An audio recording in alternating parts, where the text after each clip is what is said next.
Fa tan sols 9 anys que a Riba-roja de Túria es va crear el nou centre d'educació infantil i primària. Era, en aquests moments, amb només 3 unitats, la llavor de la nostra escola actual. Durant diversos anys ha sigut model d'apertura, acollida i acció compensatòria. I fruit d'aquesta acció, la característica que més és plena d'orgull, la seva riquesa intercultural.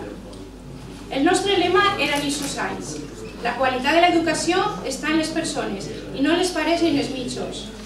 Avui en dia, i en els avantatges d'aquestes magnífiques instal·lacions, continuem apostant per la qualitat humana. Aquest centre no seria possible sense els professionals que hi ha en ell. Al Centre Camp de Túria som docents perquè creguem en el futur lluitant pel present a través de la formació de persones.